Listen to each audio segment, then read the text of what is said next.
안녕하십니까 여러분. 이각범의 화쟁토론 제82회.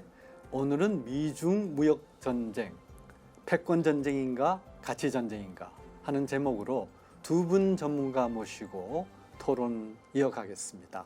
지금으로부터 1년 반 전입니다. 재작년 11월로 기억하는데 그때 영국의 권위 있는 주간지 The Economist가 있죠. 거기에서 미국이 생각할 때 지금 미중 양강으로 생각하고 있지만 중국은 그동안에 자기의 빛을 숨기고 하드 파워에서 소프트 파워를 기르는 것으로 해왔는데 최근 중국은 이 소프트 파워의 가면을 벗어던지고 노골적인 샤 파워로 등장하고 있다.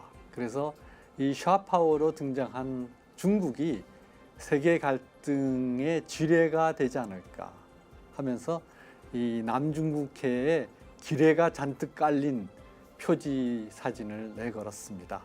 아마 이때부터 이 중국이 남중국해 건설 그리고 1대1로 사업 등등의 본격적인 대륙 굴기 사업을 시작했는데요. 이것이 지금 미국과 세계 지도에서 두 양강이 패권 경쟁을 하는 양상으로 흘렀습니다. 이 결과가 과연 어떻게 될 것인지, 그리고 그 과정은 어떻게 될 것인지 전문가 두 분 모시고 말씀 나누겠습니다.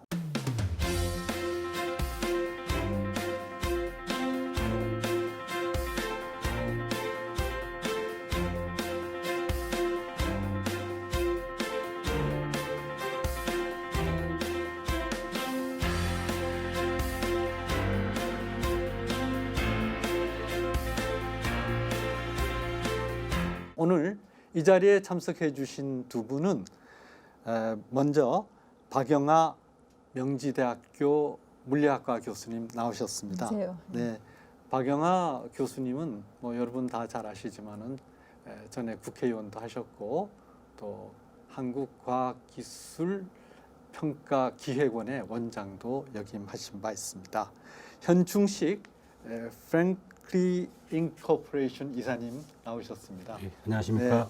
네, 현충식 이사님은 그동안 SK에서 이 네트워크와 관련해서 중책을 맡으셨고 또 계시던 기업이 SK 플래닛인가요? 예, 맞습니다. 네, 거기에서도 중책을 맡으셔서 이른바 오늘 세계 전략을 논의하고 또 5G 시대를 논의하는 상당히 적임 인물이십니다.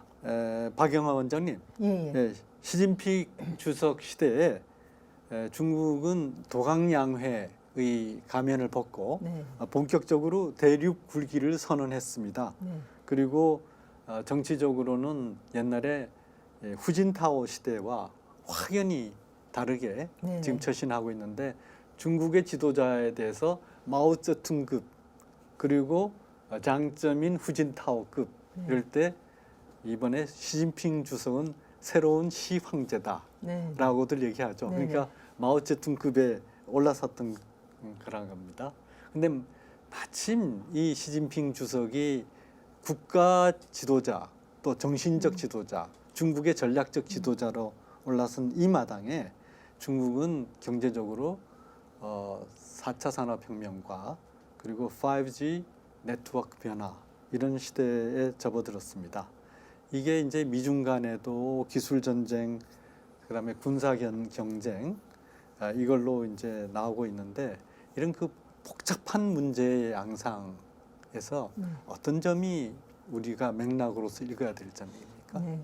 그 중국은 원래 이제 20세기 중반까지 미국의 우방이었습니다. 그런데 네. 이제 그 장개석의 국민당과 또 마오쩌둥의 공산당이 이제 2차 세계대전 전후에 이렇게 결국은 전쟁을 하면서 장개석 정부가 결국은 져서 대만으로 가고 이제 중국 본토가 공산당 정부가 생긴 거죠. 1949년이었나요? 네. 그러고 나서 나서 이제 다 알다시피 6.25 때 이제 이 북한에 쳐들어옴으로써 우리와 유엔군과 이제 결국은 이렇게 겨뤘고 네. 그 결과 이제 뭐 우리도 사실 이제 북진 통일의 꿈을 못 이루었습니다. 그리고 또 이제 미국과 싸웠기 때문에 미국을 비롯한 자유세계 우방과 싸웠기 때문에 한동안 이 자유세계 또 시장 경제랑 격리되어 있었죠. 네. 근데 이제 그 미국이 소련 전체주의랑 이렇게 싸우는 과정에서 결국은 봉쇄 정책을 썼는데 네. 이제 중소분쟁이라고 해서 이제 1960년대 이후에 중국과 소련이 그러니까 사이가 안 좋아졌죠. 그래서 이제 미국이 결국은 소련의 봉쇄 정책을 완성하기 위해서 중국을 이제 미국 편으로 끌어당긴 게 1971년 그 키신저의 중국 방문, 그다음 닉슨 대통령의 중국 방문이었습니다. 그 결과 그 당시에 지금 대만이 중화민국이었는데 중화민국이 안전보장이사회에서 쫓겨나고 또 미국도 단교하고 또 우리도 단교하고 그래서 결국 중국이 세계 속에 등장을 했죠. 그래서 이제 그 중국을 세계 속에서 물론 전체 공산주의 사회였지만 그러나 이제 자유시장 경제 쪽으로 이제 미국이 끌어당겨가지고 그 결과 사실 소련에 대한 봉쇄가 상당히 효과를 봤고 1991년에 소련 공산당이 해체되면서 사실 이제 동유럽이 해방이 됐습니다. 그런 이후에도 이제 중국에 대해서 미국이 계속 유화 정책을 쓰면서 세계 시장에 편입을 시켰고 이제 결정적인 사건은 저는 1989년 얼마 전에 30주년이 됐는데 천안문 사태였다고 생각해요. 네. 그때 이제 동유럽과 소련에서도 자유화 요구가 있었고 그다음에 어느 정도 경제가 성장한 이 중국에서도 자유화 요구가 있었는데 그거를 무력으로 진압함으로써 중국이 정치적으로 오히려 퇴행을 하고 네. 그럼에도 불구하고 미국이 이제 그거를 좀 이렇게 견제하다가 결국 다시 클린턴 대통령 때 네. 이제 뭐 그 WTO 체제에 편입시키면서 중국이 엄청난 성장을 했습니다. 네. 그런데 그때 미국의 생각은 이 나라가 이 중국이 비록 사회주의, 공산주의 체제지만 그리고 정치적 자유가 없지만 경제적으로 성장하면 시간이 지나면 결국은 자유민주 체제로 올 거라는 기대를 하고 네. 여태까지 굉장히 사실은 중국을 봐준 거죠. 그래서 네. 여러 가지 지금까지도 자유시장 경제 룰을 안 지키고 있음에도 불구하고 이제 인내하면서 기다렸는데 최근의 행태가 특히 시진핑 주석 이후의 행태가 지나치게 자유시장 경제 룰을 어기고 그다음에 뭐 지식재산을 탈취하고 거기 더 나아가서 이제 새로운 5G 시대의 기술 불길을 통해서 결국은 세계의 안보까지 위협하는 그러한 소위 말하는 디지털 전체주의 쪽으로 가고 있는 것을 이제 더 이상 미국은 방관할 수 없다. 이런 취지에서 이제 사실은 시작된 전쟁이라고 생각합니다. 그래서 사실 지난 2년 동안에 굉장히 혼란스러웠습니다. 왜냐하면 미국의 트럼프 대통령이 처음에는 무역 적자를 이야기하다가 그다음에 이제 관세를 때리다가 무역 협정을 이야기하다가 다시 또 이제 얼마 전부터는 이제 기술 안보를 이야기하면서 이 맥락에 대해서 뭐 우리나라 사람들도 좀 혼란스러운 측면이 있지만 크게는 미국이 그러한 전략적 그런 목적과 어떤 가치를 가지고 시작한 전쟁이라고 생각합니다. 네, 바로 이 중국이 미국으로부터 이제 본격적인 견제를 받는데요. 중국이 그 동안에 사실은 세계 학계에서 G2라고 얘기됐었지만은 중국 스스로는 우리 G2가 아니다. 우리 미국 따라가려면 한참 멀었다 그랬었거든요. 그러다가 이제 시주석 등장하고 난 다음부터는 중국은 이제 대륙 굴기 하는 거다라고 본격적으로 선언하고 앞에서 말씀드린 바와 같이 이미 세계의 권위 있는 언론에서 중국의 행보가 심상치 않다. 이게 새로운 세계적 갈등을 불러일으키는 것이 아니냐라고 주목했을 때 이제 미국으로부터 이 중국에 대한 본격적인 견제탄이 쏟아지기 시작하는데요. 근데 그 신호탄으로 화웨이를 선택해 가지고 미국이 집중 겨냥하는 이유가 화웨이가 결국은 중국이 내세운 2025년까지 첨단 산업에 있어서의 세계 경쟁력을 확보하고 세계 제1위 된다라고 하는 그런 일관된 중국의 발전 프로그램의 핵심 기업이기 때문에 그렇습니까? 왜 그렇습니까? 예, 지금 말씀 주신 것과 같이 그 화웨이의 제재에 대한 좀 배경이 좀 봉넓게 그 롱텀 타임 호라이즌에서 좀 볼 필요가 있다고 생각을 합니다. 후진타오 시대까지만 해도 사실 중국의 그 주석이 제시하는 방향성이 중국 내부적인 문제에 많이 국한된 경향이 있었거든요. 네. 장쩌민이나 호진타오 시대의 3개 대표론이라든지 또는 뭐 조화로운 사회라든지 이게 사실은 세계 전략과는 조금 무관한 얘기들이고 그렇죠. 중국 자체에 대해서 자신들의 어떤 타겟팅하는 방향성을 제시하는 거였는데 네. 최근에 시진핑 주석 취임 이후에 제시하고 있는 1대1로 그 벨트앤로드 줄여서 간단하게 얘기하죠. 그리고 중국 제조 2025, 메이드 인 차이나 2025 같은 전략은 사실은 세계 전략을 얘기하고 있는 것입니다. 그렇죠. 최근에 강조하고 있는 중국 제조 2025는 2015년에 중국 국무원에서 발표한 내용인데요. 요약을 하자면은 2050년까지는 세계 1등 국가가 되겠다는 것이고요. 2025년에는 독일이나 일본, 한국 정도의 나라는 이미 따돌리는 이런 목표입니다. 네. 주요 10가지 영역에서 산업 고도화를 꾀하고 있는데요.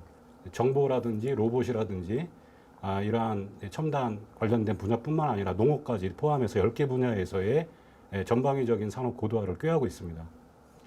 그런데 최근에 그 이슈가 되고 있는 5G와 이런 영역들이 결부가 되면서 굉장히 급속한 발전을 꾀하고 있는 전략이라고 말씀드릴 수가 있는데 그 5G는 한마디로 얘기하면은 초연결성 사회를 가져오고 있는 그렇죠. 굉장히 중요한 기술입니다. 네.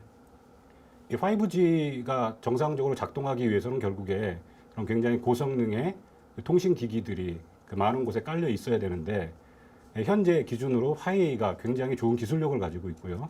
또 상대적으로 저렴한 가격을 통해서 중국 국내뿐만 아니라 전 세계 주요 국가에 네. 수출을 하고 주요 네트워크망을 구성하고 있는 제품이거든요. 네. 네. 근데 문제는 최근에 그러한 화웨이 제품들에서 백도어가 발견이 되고 다른 말로 하면은 각국의 중요한 정보들이 원하지 않는 그런 기밀에 속하는 정보를 포함해서 언제든지 중국으로 정보가 빠져나갈 수 있다라는 우려가 몇 년 전부터 제기가 되고 있고 최근에 더 그러한 제기되는 이슈들이 심화되고 있는 것입니다. 네. 네. 이러한 상황에서 보면은 중국의 세계 전략이라는 것이 과연 어떤 인류 보편적인 가치에 기반을 해서 상호 경쟁을 하지만 어떤 정직하고 페어한 경쟁을 통해서 인류 전체의 삶의 질을 향상시키는 방향으로 나아가고 있는 것인지 네. 아니면은 중국이라는 특수한 정치 체제를 가진 여전히 공산당이 지배하고 있는 14억 인구를 가지고 있는 굉장히 두려움의 대상이 될 수 있는 나라의 어떤 세계를 지배하고자 하는 야욕이 또한 그 뒤에 숨어 있는 것인지에 대한 의문점과 의구심이 제기되는 것은 당연한 시점이라고 생각합니다. 예. 지금 말씀하신 것이 미국도 걱정하고 이 서구라파에 쓰지 말라고 그런 것이 사실은 5G라는 기술 자체가 하이 스피드, 그다음에 하이 커넥티비티, 그리고 지체의 최소화 이건데 이 자체가 지금 갖고 있는 그 의미가 역시 그 하이 커넥티비티거든요. 하이 커넥티비티라는 것은 사람과 사람 사이에 있어서의 연결뿐만 아니라 사람과 사물, IoT를 비롯한 사물과 사물 사이에 있어서의 연결이 고도화함으로써 많은 데이터가 쌓이고 그 데이터가 처리되는 과정에서 다른 도메인에 있어서의 여러 사정들이 다 같이 하나의 데이터 파일에 의해서 작업되게 돼 있어서 이게 경제적인 이유로 해서 시작되었던 통신이지만 이 자체가 쉽게 국방이라든지 여러 행정이라든지 이런 그 비밀들이 다 노출되게 돼 있는데 이런 그 기술적인 문제 때문에 이런 그 화웨이가 갖고 있는 소유의 주체가 무엇인가 네. 하는 거가 특히 문제가 되는데 이 화웨이가 이 첨단 기술들이 결국은 화웨이에 대해서 본격적으로 투자한 그 뒤가 누구냐라고 네. 따지고 또 결국은 중국의 이 최고의 그 기술 산업들 이것들도 바이두, 알리바바 그리고 텐센트 이거를 BAT라고 합니까? 예, 네. 이 산업들이 다 따지고 보면은 뒤에 중국 공산당이나 또는 정부가 깊숙이 관련돼 있다 네. 이렇게 돼 있는데 실제로 그 구체적인 연결점이 어떻게 봅니까? 그 이제 요새 지금 중국이 하고 있는 뭐 아까 말씀하신 메이드 인 차이나라든가 이런 그 5G를 이제 세계 최고로 이렇게 올리는 그런 전략들이 그냥 사기업이 아니고 네. 사실 그 사실상 정부, 근데 그 정부가 아니라 그 아까 말씀하셨듯이 중국은 국가가 우선인 게 아니라 당이 우선이고 네. 또 당 뒤에는 또 사실은 중국의 경우는 더 높은 인민해방군이 네. 이 사실 어떻게 보면 주인이기 때문에 네. 그 아까 그 BAT 기업 아까 바이두, 알리바바, 텐센트도 그렇고 요즘 문제가 되는 화웨이도 그렇고 이게 결과적으로는 뒤에 중국 공산당과 네. 인민해방군이 있다고 보여지고 그다음에 네. 이제 여러 가지 데이터들이 굉장히 비공개적으로 투명하지가 않지만 예를 들면 그 화웨이의 어떤 그 모회사라고 할 수 있는 화웨이 그 투자 회사의 경우도 그 주식의 99%가 뭐 트레이드 유니언 거고 네네. 그런 여러 가지 정황이 나타나고 있습니다. 그리고 네. 알리바바도 뉴욕에 상장을 했지만 다시 이제 홍콩으로 가져가려고 하고 그런 것들이 이제 결국은 이 중국의 그 거대 기업들이 이게 네. 국가 소유가 아니라 사실 중국 공산당 소유가 아닌가 이런 네. 이제 여러 가지 정황들이 나타나고 있고 네. 그래서 이거와 관련해서 이제 그 아까 말씀하신 이 미국의 중국에 대한 견제 내지는 이 미국에 대한 그 가치 전쟁을 사실 선포한 것은 작년 그 10월 4일에 미국 펜스 부통령이 워싱턴에 있는 허드슨 연구소에 가서 중국에 대하여는 유명한 연설을 합니다. 그때 펜스 부통령이 중국에 대해서 한 연설에서 지금 아까 지금 나오고 있는 중국의 어떤 패권적 행태 그리고 오히려 중화민족주의로 돌아가서 세계를 온당하지 않은 방법으로 공정하지 네. 않고 정직하지 않은 방법으로 장악하려고 하는 그런 것들을 고발하면서 네. 그때 나온 말이 중국이라는 말은 거의 안 합니다. 네. 펜스 부통령이 항상 중국 공산당. 네. 다시 말하면 이 모든 악의 근원이 중국 공산당이고 네. 그다음에 중국 공산당과 중국인을 계속해서 격리해서 이야기하고 있어요. 근데 예, 중국인은 예. 선한 존재인데 네. 중국 공산당이 하는 이 행태가 나쁘다. 네. 뭐 이런 그 말을 하고 있습니다. 그래서 네. 결과적으로는 이것이 국가 그래서 요즘에 그 중국에 대해서 우리가 국가 자본주의라는 말을 하고 있었는데 그 국가라기보다는 사실은 공산당 자본주의인 거죠. 아, 네. 그렇군요. 실제로 그 펜스 부통령의 연설에 대하여 중국에서 아주 격렬하게 네. 비난하는 성명이 있었고요. 그리고 작년 기억하시겠습니다마는 그 6월 12일 날 그 유명한 북미 싱가포르 회담 전에 또 공교롭게 북한에서 펜스 부통령을 아주 저열하게 네, 그렇죠. 공격했기 때문에 트럼프 대통령이 나 회담 안 해 하고 아주 그 거부 선언을 한 적도 있습니다. 그래서 펜스 부통령은 이 중요한 때 미국의 입장을 아주 그 상세하게 그리고 체계적으로 기술하기 때문에 펜스 부통령의 연설은 우리가 봐야 되겠다 이런 생각이 들고요. 그리고 이제 그 5G 기술이 앞에서 하이 스피드, 하이 커넥티비티 그리고 아주 적은 저지연이라고 하는 그 기술적인 특성을 갖고 있어서 이 자체가 여러 데이터가 합해져 가지고 되는 것이다라는 데서 이 기술적인 그 우위가 이렇게 쉽게 안보와 연결되는 거는 어떤 기제에 의해서 이렇게 연결이 되는 겁니까? 소위 말하는 4G 시대와 이제 5G가 이제 구별되는 것이 지금 말씀하신 초연결성, 네. 그다음에 스피드, 네. 절연성 등을 얘기하고 있는데요. 뭐 쉽게 말해서 인류가 그리고 있는 이제 꿈의 기술이 이제 5G부터 본격적으로 이제 시작이 된다고도 말할 수가 있고, 네. 뭐 흔히 저희들이 편하게 얘기한다면은 소위 말하는 사이파이 영화, 네, SF 공상과학 영화에서 우리가 봤던 과연 저게 실현될 수 있을까 하는 사회가 실제로 도래할 수 있도록 만드는 이 기술들입니다. 대표적인 게 뭐 얼마 전에 이제 자율주행 차량을 저희 서울시내 도심에서 이제 테스트하는 걸 아마 뉴스로 보셨을 텐데요. 기술적으로 자율주행이라는 것이 그 차량 자체와 어떤 수반된 수많은 기술들이 결합이 되지만은 실제로 자율주행을 통제하는 하나의 허브로서 그 관제탑이 존재를 하게 되고 관제탑과 실제 비어클 사이에 끊임없는 교신이 이루어지게 됩니다. 근데 만일에 5G 기술이 도입이 되지 않고 4G 상태에서 그거를 실현할 수 있느냐? 사실상 실현하기가 굉장히 어렵습니다. 대표적인 사례가 어떤 급제동을 걸어야 하는 경우에 어쨌거나 통신에 의해서 중앙 허브에 어떤 명령을 받아야 되는데 왔다 갔다 하는 시간에 이미 제동을 해서 사고를 미연에 방지할 수 있는 거리를 넘어가게 되는 문제가 발생할 수 있다는 것이죠. 네. 그러므로 5G를 통해서 굉장히 그 순간적인 스탑 피리어드를 굉장히 줄일 수 있기 때문에 그러므로 인해서 자율주행 차량이라는 것이 실제로 저희 생활에 이제 도래할 수 있는 것입니다. 대표적인 사례를 이제 말씀을 드린 것이고 그 이외에도 결국에 초연결성이라 그런 것은 모든 그 IoT 기술을 통해서 기기들이 전부 다 연결이 되기 시작하는 거죠. 제가 움직일 때마다 제 주위에 있는 모든 사물들이 하나의 그 인포메이션 센터로서 각자의 기능에 따라서 자기의 정보를 송수신하면서 저희의 그 삶을 굉장히 윤택하게 만들 이런 기술이 5G인데요.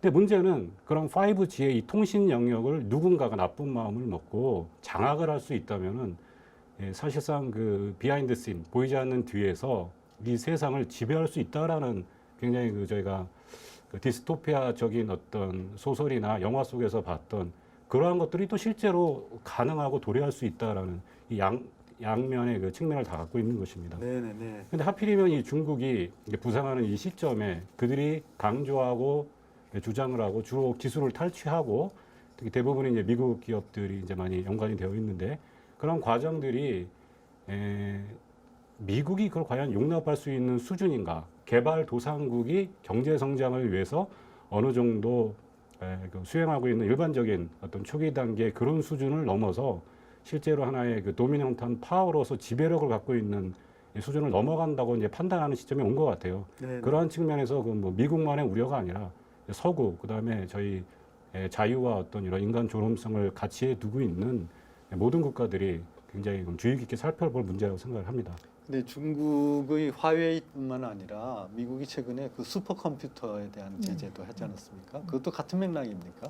예, 같은 맥락이죠. 지금 뭐 며칠 전에 그 5개 회사를 추가적인 상무부 제재 리스트에 올렸습니다. 대표적인 것이 그 슈퍼컴퓨터 회사이고요. 네. 그 다음에 AMD 관련된 그 컴퓨터 칩에 관련된 회사들입니다.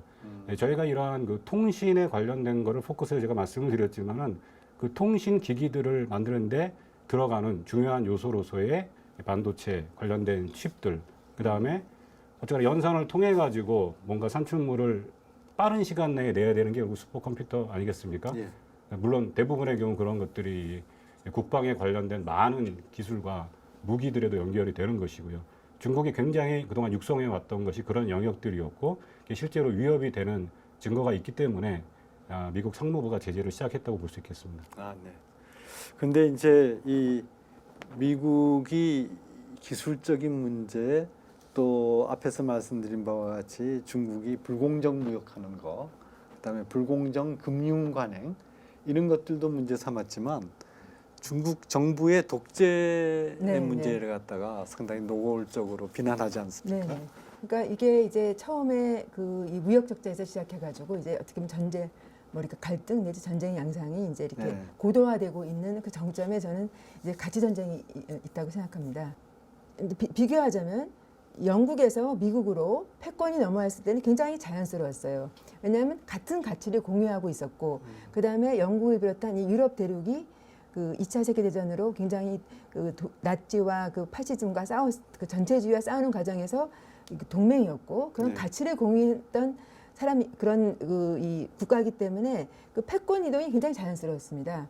그리고 미국이 이제 1945년 이후에 그 물론 경제적으로는 항상 20세기 초반부터 세계 GDP 25%를 항상 미국이 가지고 있었지만 그 기술과 문화와 모든 패권이 미국으로 넘어와요. 그 과정을 보면 결국은 유럽의 그 지식인들, 과학자들 이런 사람분들이 나치와 그 이 이태리 그 무솔리니 이런 것에 그 이 뭐 박해를 피해가지고 결국은 영국을 거쳐서 자유세계로 와서 그분들이 이제 자유롭게 활동하면서 미국의 모든 분야를 발전시켰거든요. 그런데 이제 중국은 이러한 과정들이 굉장히 스무스한 게 아니라 미국으로부터 대표적으로 모든 그러니까 예를 들면 제가 이제 83년에 미국 갔을 때 그때부터 이제 중국 유학생들이 많이 오기 시작했거든요. 그래서 지난 한 30 몇 년 동안 어떻게 보면 미국에서 가장 좋은 교육을 장학금을 줘가면서 교육시켰는데 그러면 그 사람들이 가서 중국을 잘 살게 하고 또 일부는 남아서 미국의 경제나 산업 발전에 기여하는 건 좋은데 그렇게 풍성하게 된 중국이 결국은 그 경제적 기반, 또 기술적 기반을 가지고 그 중국 인민을 감시하는 전체주의 체제를 넘어서서 그 발달된 5G라고 하는 게 앞으로 21세기의 모든 기본 어떻게 보면 기본 인프라고 기본 기술인데 그걸 기반으로 해가지고 중앙 통제적으로 이 세계의 국가 안보를 넘어서서 개인의 프라이버시 모든 영역을 침해하는 소위 그 오엘리안 체제로 가고 있는 것은 우리가 네. 지금 사실 방관할 수가 없는 거죠. 그리고 네. 그 요즘에 이제 이 그런 관련돼서 제가 얼마 전에 이제 요즘에 유튜브로 좋은 것들 저도 가끔 찾아보는데 그 소위 그 소셜 크레딧 시스템에 대한 그 이제 BBC인가 어디 취재를 봤는데요. 참 이게 그 상상할 수가 없는 정도더라고요. 네. 그러니까 이런 특히 뭐 북경 이런 데는 모르겠지만 신장이나 이렇게 중국이 굉장히 감시를 하고 싶어하는 그런 체제로 가면은 실호등 하나에 카메라가 10대 이상이 달려 있더라고요. 그래가지고 그냥 스틸 사진을 찍는 게 아니고 한 사람이 딱 찍히면 그 사람을 이제 안면 인식을 통해서 이 사람이 예를 들어서 누구누구다 홍길동이다. 그걸 딱 이제 인식하고 그 사람이 움직이는 거를 계속 동영상으로 트레이스를 해요. 그럼 다음 또 CCTV 카메라가 또 트레이스를 해가지고 결국은 자기 집 밖에 나와서 하는 모든 생활이 100% 노출되고 관리되고 그다음에 이거를 소위 슈퍼컴퓨터로 분석해서 이 사람의 행태를 분석해서 이 사람은 행태가 이렇고 또 이러니까 이 중국 공산당한테 이로운 존재야 아니냐 이거를 계속 이제 점수를 매겨가지고 소위 말하는 또 이제 신장에 있는 위구르인들은 이제 견제라는 당사자니까 인종도 거기다 집어넣고 해서 어떤 사람은 내가 이제 그 예를 들면 어디 이웃 도시로 기차를 타고 가기 위해서 기차표를 끊으려고 그러는데 딱 당신은 사회적으로 문제가 있는 사람이니까 기차표를 끊을 수 없습니다 하고 딱 나오는 거예요. 이미 네. 이미 그 소셜 크레딧 시스템이라고 하는 이런 게 이미 지금 거의 시작되고 있는 거죠. 그렇죠. 그런 것들을 이제 전 세계를 상대로 해서 한다면 우리가 이거를 참을 수가 없는 거죠. 우리가 1984년 조지 오웰이 했던 그 Big Brother is watching you 그것에 상당한 그 악몽이 있고 제가 1984년을 읽으면서 보냈다고 한다면은 2011년에 청와대 출입 기자단 앞에서 왜 우리 정부가 새로운 빅데이터 시대에 이렇게 대비하려고 하느냐 그리고 정보 공유단을 정부에 만들고 또 이 정보 공유를 통해 가지고 공개와 공유를 통해 가지고 우리가 빅데이터를 쌓아서 유능한 정부 그리고 효율적 기업을 만들려고 하느냐 한 데 대해서 설명했더니 그 기자들이 빅데이터로 해가지고 정부가 그 많은 데이터를 가지고 있으면 그게 오웰이 얘기한 1984년 빅브라더가 된다는 얘기가 아니냐 하면서 빅데이터와 빅브라더를 등치시키더라고요. 저는 세계에서 가장 처음으로 대통령 보고 대회를 큰 규모로 청와대에서 빅데이터를 가지고 열었다는 점에서 자부심을 느끼는데 다른 한편으로 우리가 우리 살을 이렇게 쪼고 있는 사이에 실질적으로 이 디지털 토탈리터리언이즘이라고 그러나요? 이런 거는 우리는 전혀 못하고 있는데 이 중국에서 실질적으로 그런 식의 이 감시 견제 체제를 하고 있다는 것이 상당히 소름 끼치는 일입니다. 그래서 이제 이 최근에 중국 경제 현황을 보실 때 이런 그 미국 제재로 인한 중국 경제의 충격은 어떻다고 보십니까? 그 미국 제재에 의한 그 중국에 대한 임팩은 뭐 말할 수 없이 상당히 큰 것입니다. 그렇습니까? 제가 먼저 근데 짚고 넘어갈 부분이 사실은 미국의 구체적이고 공식적인 제재 이전에도 중국 경제의 붕괴 우려가 계속되고 있었고 네. 최근에는 지표를 통해서 실제적인 그 거증할 수 있는 자료들이 나오기 시작했다는 것입니다.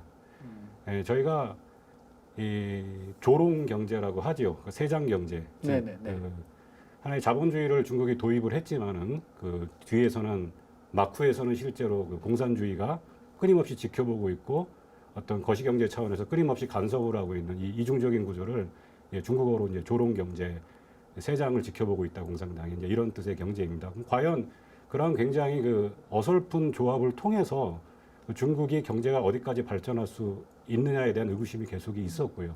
결국에 국가 자본주의라는 다른 이름으로도 불리고 있는데 빚을 통해서 그동안 많이 성장을 한 측면이 있죠. 굉장히 그 경제 발전 GDP를 견인하는 요소로서 국가 주도적으로 굉장히 빚을 투하해서 상당히 중국 경제를 이끌어온 면이 있는데 그 이론적으로 그게 계속될 수가 없거든요. 그 부작용이 나타나기 시작을 했고 최근에 세 가지 지표를 보면 굉장히 명확해졌습니다. 대표적인 게 그 투자 관련돼서 투자율이 굉장히 떨어지고 있어요. 아, 네네. 중국이 그 상당히 어떤 그 저축과 투자를 통해서 그러한 재원을 마련해서 이제 경제를 발전시킨 면이 있는데 굉장히 급 하강을 하고 있는 추세가 이제 보이고 있고요. 두 번째는 그 요소 생산성 관련해서도 굉장히 그 수치가 나빠지고 있습니다. 네네. 그러한 것뿐만 아니라 이제 실제 사회적인 문제에 있어서도 중국이 고령화에 이미 점점 들어가고 있거든요. 네.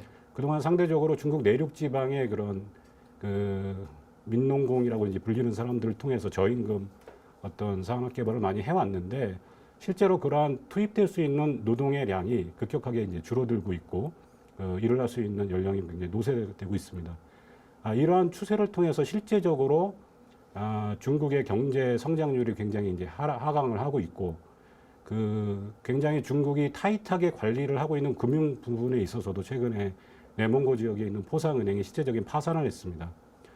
보통 은행이 파산하기가 그렇게 쉽지가 않죠. 그렇죠. 특히 이제 국가 자본주의 체제에서 그걸 허용하지 않는데 결국에 어떻게 해결을 했냐면 이제 중국 정부가 모든 빚을 떠안고 사실상 국유화를 하는 방법을 쓰고 있습니다.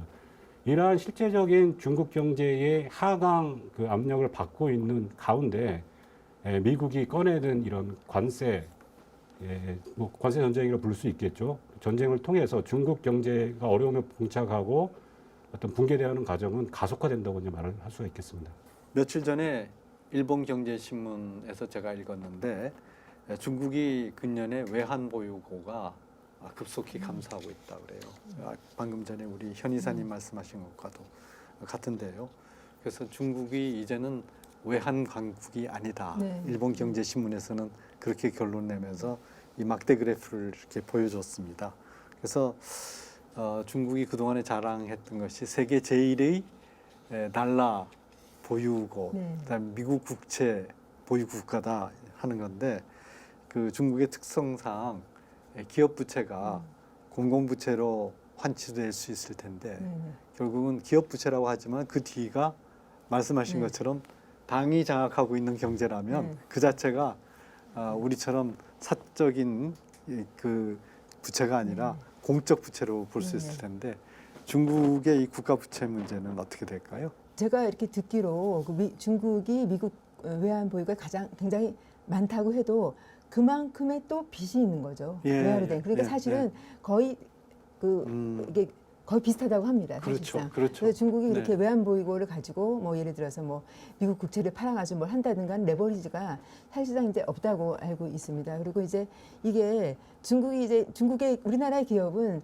손해를 보면 결국은 청산하고 이렇게 해야 되는데 거기는 사실상 굉장히 부실 기업이 많은데도 불구하고 예를 들어서 수만 명의 노동자를 고용하면 문을 닫을 수가 없는 거예요. 네. 그럼 다시 또 정부가 또 돈을 안 되는 기업인데 또 돈을 빌려줘서 계속 그렇게 하고 있는 이제 빚의 악순환이 많이 일어난다고 합니다. 그리고 네. 이제 건축 같은 경우도 이렇게 제가 어디 기사 같은 걸 보면은 굉장히 지방에 엄청나게 많은 아파트를 지었는데 다 빚으로 거기는 거의 텅텅 비어 있고 그런 현상들이 지금 많아서 이렇게 소위 말 부실 경제에 지금 거의 누구는 뭐 이거를 2008년에 미국 서프라임 모기지 상태의 그런 상태다 지금 그렇게까지 지금 말하고 있고 아까 투자가 줄어든 이유는 중국 내의 문제이기도 하지만 결국은 지난 1, 2년 동안에 여러 가지 미중 간의 이런 전쟁, 무역 전쟁이든 뭐 관세 전쟁이든 이런 게 시작되면서 외국인 투자가 상당히 줄어들고 있는 것한 직접 투자가 네. 원인이라고 생각합니다. 네, 그런 면에서 지금 그 중국에서 이 제조업 PMI 지수라든지 Debt to GDP ratio 같은 이런 구체적인 수치를 보시면 어떻습니까? 현재 중국의 상황이. 그 제조업 PMI 지수가 이제 0부터 100까지 존재를 하고요. 50점 이상이면은 또 호경기를 이제 낙관을 하고 있는 상태고 50점 미만이면은 이제 경기 축소, 경기 컨트랙션을 이제 예상하는 굉장히 중요한 지표입니다. 지금 중국이 최근에 연속해서 그 지표가 하락을 하고 있고요. 최근에 이제 50 밑으로 떨어졌습니다. 네. 그것은 이제 중국 경제의 미래가 굉장히 밝지 않고 문제가 있다는 것을 이미 지표상으로도 이미 굉장히 드러나고 있는 상황이고요. 네. 반대로 미국은 사실은 50이 넘습니다. 굉장히 그렇죠. 호경기를 예상을 하고 있는 것이고요. 네. 조금 전에 말씀하신 그 빚 문제 관련해서도 소위 말하는 그 debt to 그 GDP 레이쇼라는 게 있습니다. 네. 한 국가의 GDP 대비해서 어떤 국가 부채가 어느 정도이냐라는 따지는 수치인데요. 중국이 약 260%를 지금 기록을 하고 있거든요. 네, 네, 네. 그 비교를 위해서 다른 나라를 예시를 들어드린다면은 유러피언 국가들은 한 80% 이제 수준을 얘기하고 네. 있는 경우고요. 네.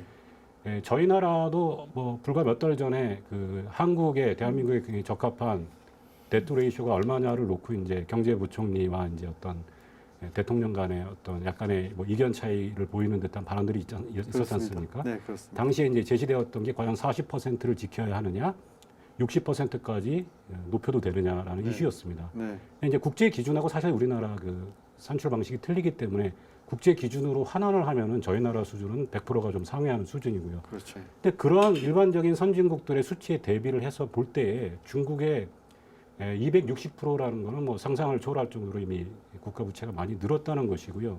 저희가 어쩔 수 없이 중국의 어떤 통계 자료의 그 불투명성 때문에 상당히 공개된 자료들을 통해서 그 정도 유출을 하는 거고 실제로 그림자 금융이나 어떤 숨겨진 빚이 더 있을 거다. 그래서 더 천문학적인 수치를 기록하고 있을 거다라고 의심하는 경제학자들도 굉장히 많은 상황입니다. 예. 그 데트 GDP 레이쇼는 뭐 시청자 여러분 잘 아시겠지만은 실질적인 절대치의 평가보다는 그 나라가 이자 부담을 감당하고도 장기적으로 그 부채를 갚을 능력이 있느냐 없느냐 하는 경제적 잠재력이 더 큰 문제가 되는데 지금 중국에서 방금 현 박사님이 말씀하셨듯이 그것 자체가 지금 의심받고 있는 상황이라는 거죠. 그래서 지금 중국의 경제 문제가 상당히 심각하다라고 하는 거고요.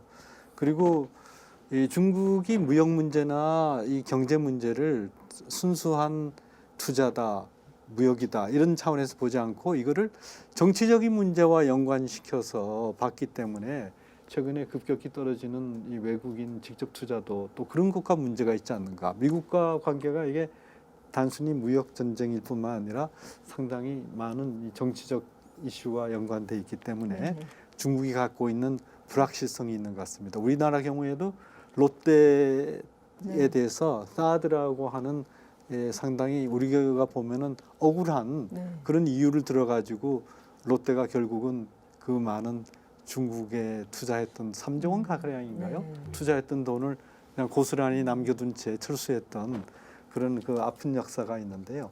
결국은 이런 것들이 앞으로 많은 다른 나라에 대해서 너희도 정치적으로 흔히들 시중에서 얘기하듯이 수틀리면 언제든지 니네 원금도 못 찾아라고 하는 중국의 경고가 되지 않을까. 중국에서 뭐 상당히 중국 내에 있는 그 16개 대기업을 불러다가 소위 이제 미국의 견제가 시작이 되니까 그걸 경고했다고 하죠. 네. 그런데 또 다른 각도에서 보면 지금 이제 이 미국의 주류 세력이 어떻게 보면 이제 미국을 대표로 한 자유세계라고 할 수가 있죠. 이 이제 중국의 문제점을 굉장히 크게 느끼기 시작했고 그 사람들이 결국은 트럼프의 당선을 도왔고 다행히 트럼프는 오래전부터 비즈니스를 하면서 중국의 문제점을 이야기했고 옛날 그 인터뷰를 봐도 중국이 우리를 뭐 강탈하고 있다는 표현을 강하게 썼습니다. 한 10년 전 인터뷰에도.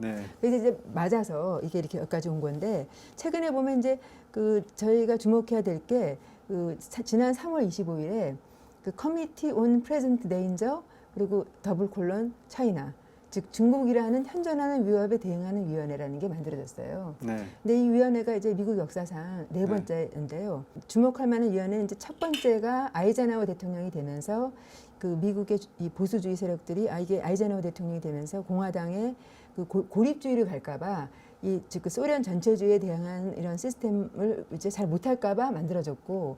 두 번째가 이제 1970년대에 만들어졌는데 그게 그 당시 미소 대탕트 시절에 이래서는 안 되겠다. 우리가 제대로 소련은 악이니까 이 악의 세력을 물리쳐야 된다. 그리고 이렇게 정부가 비대해지는 것보다는 이렇게 감세하고 이래서 가벼운 정부를 가지고 이 굉장히 자유시장 경제로 가야 된다는 그러한 세력들이 이제 그 제2차 그 현존하는 위협 대응위원회를 만들었고 그때 레이건 대통령이 위원이었습니다. 그리고 나중에 대통령이 됐고 그래서 이제 그 위원회가 생각했던 많은 정책들이 실제로 대통령이 되면서 했고 가장 중요한 것은 이제 소련을 소위 악의 세력으로 지목을 했죠. 그래서 이블 엠파이어라고 하는 그 네이밍을 한 게 굉장히 그 소련의 도덕적 정당성에 치명타를 줬고 그 소련이 무너지는데 상당히 역할을 했다고 합니다. 마찬가지로 지금 그렇게 이 중국이라고 하는 미국뿐 아니라 전 세계 자유세계를 위협하는 거기에 대응하는 위원회가 만들어졌고 거기서 나오는 말이 이제 5G 문제도 굉장히 집중적으로 거론하고 있고 또 최근에는 월가 사람들이 많이 이야기하고 있어요. 다시 말하면 네. 중국이 이렇게 성장한 게 결국은 우리 돈으로 성장했다는 거죠. 우리 그렇죠. 돈이 우리가 투자한 거 아니에요. 미국이 투자했고 우리도 투자, 한국도 투자하고 유럽도 투자한 건데 그거 가지고 성장해서 좋은 성장, 즉 중국 인민을 위해서 또 세계를 위한 좋은 성장, 착한 그리고 신뢰받을 수 있는 국가로 되는 게 아니라 이렇게 강탈하는 강도짓을 하면서 이제 빅브라더가 되려고 하니까 이제 우리가 중국 회사들을 뉴욕 증시에서 퇴출시켜야 된다는 말이 나와요. 그러니까 네. 알리바바가 아마 한 50조인가를 몇 년 전에 상장했을 때 걷어간 거로 알고 있는데 그러니까 그걸 걷어들이겠다는 정도까지 지금 말이 나오고 있으니까 만약에 그런 식으로 증시에서 퇴출되면은 상당히 중국 경제에 막 엄청난 치명타가 될 것 같습니다. 네. 이 결국은 중국 경제가 앞에서 말씀드린 대로 이 미국이 중국에 대한 본격적인 견제를 하기 이전에 이미 중국 경제 내부의 문제로 붕괴 조짐이 보이고 있었다라고 말씀하셨는데 이 붕괴의 속도가 지금 상당히 미국의 개입으로 좀 가속화되는 것 같고 그리고 앞으로도 이제 말씀드리겠습니다만은 화웨이와 관련된 거 그리고 이제 텐센트 우리나라에서는 텐센트가 또 우리나라의 게임 업체라든지 이런 데 많은 투자를 하고 있는데 그런 것과 관련해 가지고 이게 상당히 문제가 많이 전개될 것 같은데 게임만 하더라도요 게임 그 자체가 문제가 아니라 게임을 하고 있는 사람과 요새는 인터커넥티비티가 높아지기 때문에 게임을 통해 가지고 우리는 게임을 객관적으로 즐기지만 게임 업체의 입장에서는 게임을 하는 사람들의 개인 정보가 다 드러나기 때문에 이게 한국이 어떻게 움직이고 있는가 하는 거를 사실은 텐센트가 보고 있는 겁니다. 이런 것들이 다 이 BAT 그룹에 대한 미국의 견제와도 관련이 있는데요. 이런 면에서 지금 중국이 이렇게 허물어지고 있는데 과연 미국이 어느 정도까지 속도 조절을 하면서 중국을 견제하겠습니까? 아니면 이 과정에서 중국이 급속하게 붕괴하는 것을 보고 있겠습니까? 미국이 굉장히 압박을 강하게 하고 있지만은 궁극적으로 완벽한 중국의 붕괴를 목표로 하고 있는 것 같지는 않습니다. 미국의 목표는 결국 중국 14억 인구 전체의 괴멸과 붕괴가 아니라 현재 중국을 지배하고 있는 그 오웰리언 시스템을 주관하고 있는 그 공산당 간부층의 어떠한 변화 내지는 뭐 심하게 얘기하면 어떤 극단적인 전복 같은 것들까지 이제 어떤 밀어붙일 확률이 있는데요. 그 가운데 어떤 경제 시스템이 완전히 망가지고 중국 전체가 망가지는 수준까지 밀어붙이지 않을 거라고 보는 거고요. 네. 예, 하나의 이제 가치 측면에서 이제 판단이고 두 번째는 현실적인 문제가 또 있죠. 어쨌거나 중국과의 미국의 어떤 밀월 기간이 상당히 오래 지속이 됐고 아까 박 교수님 말씀 주신 대로 월스트리트에서 많은 투자를 했어요. 실제적인 어떤 매니팩처링 회사들도 투자를 했지만은 어떤 미국의 금융권에서 상당히 많은 투자를 했고 또 대한민국도 마찬가지 아니겠습니까? 만일에 중국의 경제가 급속하게 붕괴된다는 걸 가정을 해보면은 어쨌거나 투자한 사람들도 다 어떤 미국의 선량한 시민들이고 결국에는 그다음에 대한민국의 선량한 시민들이고 이런 사람들이 굉장히 큰 피해를 받을 수가 있거든요. 그 측면에서 보면은 어떤 슬로우 다운 천천히 경제를 어떤 불공정 무역을 통해 거품을 없애고 정상적인 수준까지는 밀어붙이겠으나 어떤 장시간의 시간을 두고 그리고 어떤 결정에 의해서 투자한 금액을 회수한다거나 뭐 이러한 노력을 할 수 있는 충분한 시간을 주면서 이끌어 갈 거기 때문에 급속한 붕괴보다는 하나의 소위 말하는 소프트 랜딩에 가까운 롱텀 전략을 구사할 것으로 저는 판단하고 있습니다.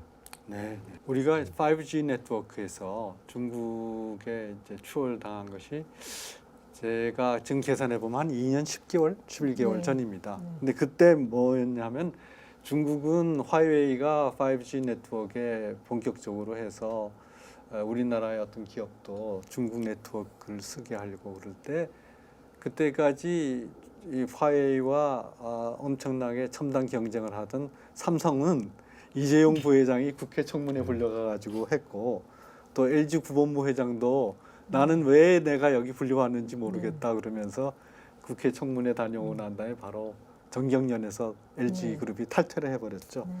그런데 이런 그 시간 동안에 우리가 일단은 5G 네트워크에서 경쟁력을 잃어버렸는데요. 근데 지금 그동안에 5G 네트워크를 안 쓰려고 그래도 이 4G인 LTE, 롱텀 이볼루션과 연계가 된 데서는 그 기술적으로 그거를 안 쓸 수가 없다. 왜냐하면은 이게 다들 아시는 바와 같이 5G라고 하는 거는 최종 지금 단말 수준이고 이 인터넷에 들어가는 거는 여전히 4G가 관장하고 있기 때문에 5G와 4G가 연계되지 않으면 거기에 상당히 많은 기술적인 버그가 생기거든요. 그래서 지금 5G 화웨이 쓰지 마라 그러면은 4G로 네트워크 장비를 깔아놓은 그런 기업들은 어떻게 합니까? 근데 이제 사실은 이제 물론 처음에는 이게 그러니까 병행해서 쓰기 때문에 그거를 이제 바꾸려면 코스트가 되겠지만 그거를 뭐 한 시간을 두고 어쨌든 목표를 다 5G를 가는 쪽으로 가는 게 가치 측면에서나 또 우리 그 5G 네트워크를 제공받고 있는 우리 소비자의 프라이버시나 안전 측면을 고려했을 때 저는 그 길로 가야 된다고 생각하고요. 그다음에 이제 이 그 미국에서 나오는 말이 이렇게 중국의 그러한 악한 기업이죠, 사실. 네, 만약에 네. 화웨이가 하고 있는 그 백도를 모든 칩에다가 그냥 무작위로 다 뿌려가지고 언제라도 그것이 뭐 어떤 적대국의 무슨 정보국이든 아니면 개인의 개인의 프라이버시든 그걸 다 침해하고 컨트롤할 수 있는 건 굉장히 사실 어떻게 보면 악한 일이죠. 중국이 그동안 세계 시장에서 소위 그 공급자 역할을 했는데 그 글로벌 서플라이 체인에서 이제는 빼겠다는 거거든요. 특히 모든 걸 다 컨트롤할 수는 없지만 특히 핵심적인 그런 그 5G 같이 21세기를 이제 지배하는 이 플랫폼이 될 수 있는 그런 기술 그런 데서는 이 중국을 빼겠다는 거거든요. 예, 그래서 예. 이번에 화웨이랑 거래를 못하게 하는 거는 네. 결국은 너희가 할 수 있어. 중국이 너희 기술 가지고 할 수 있어. 너희끼리 해보고 너희 시장 가지고 하라는 거니까 그런 측면에서 가치를 떠나서도 우리 대한민국이 14억의 중국 인구를 택할 것이냐, 나머지 자유세계의 50억을 택할 것이냐, 그거는 사실은 답이 간단한 거고 경제적 측면에서나 가치 측면에서나 그 우리가 택해야 될 약간 길은 사실 어떻게 보면 명백하다고 할 수가 있겠습니다. 이 미중 간의 무역 전쟁 그리고 기술 전쟁 이거를 가치 전쟁으로 보는 근거가 뭡니까? 표면적으로 드러나고 있는 것은 이제 네. 미중 간의 일단 관세 전쟁으로 시작이 됐고요. 네. 지금 일단 일종의 기술 전쟁. 네. 그다음에 많은 분들이 이제 패권 전쟁을 이제 얘기하고 있습니다. 보이지 않는 그 뒷면에는 상당히 어떤 가치관의 충돌 문제가 있다는 것을 저희가 인정을 해야 됩니다. 아, 네. 이러한 드러나고 있는 기술 전쟁, 관세 전쟁, 패권 전쟁을 유발시킬 근본적인 원인이 무엇이냐를 이제 생각을 해봐야 되는데요. 거꾸로 이제 질문을 드린다면은 만일에 중국이 어떤 자유민주주의 체계 국가이고 14억의 인구를 가진 네. 정상적인 공정한 무역을 통해서 네. 그리고 기술을 다른 나라로부터 탈취하지 않고 정상적으로 자기들의 R&D 노력을 통해서 개발을 하면서 성장해 나갔다면은 과연 이러한 미국과 중국 사이에 컨플릭트가 있었겠느냐. 동일한 가치를 인류의 보편적 어떤 가치에 기반한 동일한 가치관을 갖고 있는 두 국가가 소위 말하는 선의의 경쟁을 해서 우열이 가려지고 순위가 바뀌는 일이 있을 수가 있는 것이죠. 아까 박 교수님 말씀하신 대로 영국으로부터 미국으로 패권이 넘어갈 때도 사실은 그런 과정을 거친 것이죠. 그러한 경우에도 과연 이제 미국이 이런 반발을 하고 상당히 그 제재를 가하는 행동을 할 수 있었겠느냐에서 보면은 저는 그렇지 않다고 보거든요. 그 말은 다만 중국이 부상을 했기 때문에 미국이 이러한 그 가치 전쟁, 패권 전쟁을 벌이는 게 아니라 근본적으로 인류의 보편적인 가치, 특히 저희 이제 자유민주주의 국가에서는 인간의 존엄성을 기반으로 한 하나의 자유, 그다음에 어떤 법에 의한 통치, 그다음에 상권 분립 이러한 어떤 기본적인 것들에 대해서 중국이 그런 것들을 추구하지 않고 미국을 이기는 방법으로 내세우고 있는 게 결국 중화민족주의잖아요. 5,000년 중국 역사 가운데 찬란했던 과거를 회상하면서 특히 이제 아편 전쟁을 통해서 서구한테 무릎을 꿇은 역사를 치욕으로 여기고 공공연하게 그 중국 사람들이 모인 곳에 가면은 복수를 얘기합니다. 지금도 뭐 아편 전쟁 끝난 지 상당히 오래됐잖아요. 근데 복수를 얘기하거든요. 실제로 젊은 세대나 중국의 정치인들은 마음속에는 복수하겠다라는 생각을 가지고 있는 거예요. 그렇기 때문에 이 전쟁은 단순한 어떤 관세, 기술, 패권 전쟁을 넘어서 두 개의 큰 서구 중심의 서구가 이룩해온 인류 정신사적 그 히스토리에서 굉장히 그 중요한 가치들과 어떤 전통적인 봉건 사회를 지나서 어떤 특별한 14억이라는 거대 인구를 가진 중국이라는 피플, 민족이 갖고 있는 굉장히 특이한 그들의 가치관이 정면으로 부딪히는 사건이라고 보는 게 더 타당하다고 생각합니다. 이 미중 패권 전쟁, 가치 전쟁 이 속에서 대한민국은 어디에 서야 됩니까? 또 한미동맹이란 기체 안에서 우리가 어려운 상황에서 그 자유국가의 6.25를 통해서 자유국가의 전선에 서지 않습니까? 그래서 우리가 처음으로 우리 역사상 처음으로 중국과 연결되어 있었던 대륙 문명이 아니라 해양 세력의 일원이 됨으로써 번영됐고 자유로웠고 다시 우리가 그 선택의 기로에 다시 한번 확실하게 서 있다면 결국 어떻게 보면 그 미국이 지금 주장하고 있는 인도 태평양 전략으로 표현되는 그 이 미국의 동맹, 가치 동맹의 일원이 됨으로써 그동안 누려왔던 이 자유와 번영과 개인의 존엄성을 지키는 선택은 저는 결국은 미국이 대표하는 현대 문명의 가치, 자유민주주의 시장경제로 개인 존엄성과 함께 가서 비로소 우리가 번영되고 그 번영은 결국은 중국의 공산당 독재를 무너뜨림으로써 중국의 14억 인구를 자유롭게 하고 지금 우리처럼 미국과 중국의 이제 편을 드는 걸 이제 강요당하는 상황이 실제로 오고 있죠. 네. 만일에 이제 대한민국은 어떤 선택을 할 것이냐. 저는 세 가지 측면에서 미국 편을 들어야 된다고 말씀을 드리고 싶습니다. 첫 번째는 어떠한 인류의 가치와 정신적인 측면에서 만일에 우리가 그러한 가치를 내세우고 있는 미국 편을 들지 않는다면 중립을 지킨다거나 소극적으로 아니면 심지어는 이제 중국의 편을 들 수도 있지 않겠습니까? 그러면 저희들의 그 정신 문명이 허물어지면서 국가의 근간이 흔들리는 사건이 벌어질 것입니다. 두 번째는 저희가 만일에 미국 편을 들었을 때 과연 실제적인 그 경제적 손실을 볼 것이냐, 경제적 이익을 볼 것이냐를 분석을 한다면은 단기적으로는 손실을 볼 수 있지만 롱텀 관점에서는 분명히 이익으로 다가옵니다. 이 전쟁 자체의 위너는 미국이 될 수밖에 없고 네. 미국이 원하는 방향으로 나아갔을 때 저희에게 더 많은 어떤 혜택이 돌아올 거는 자명하죠. 물론 이제 단기적인 어떤 부침은 있을 수 있습니다. 그걸 감수하고 감내할 각오가 되어 있다면 충분히 가능한 얘기고요. 마지막 세 번째 이슈는 그럼 단기적으로 중국이 저희를 보복을 하면 어떡하냐 이런 얘기를 하시는 분이 많은 것 같아요. 근데 저는 이제 굳이 하나 용어를 만든다면은 한국의 대중 수출의 대부분이 중간재거든요. 네. 저희 수출액의 한 70%. 네. 만일에 저희가 수출을 하지 않는다면, 중간재를 전혀 공급하지 않는다면 중국에 어떤 일이 벌어질까요?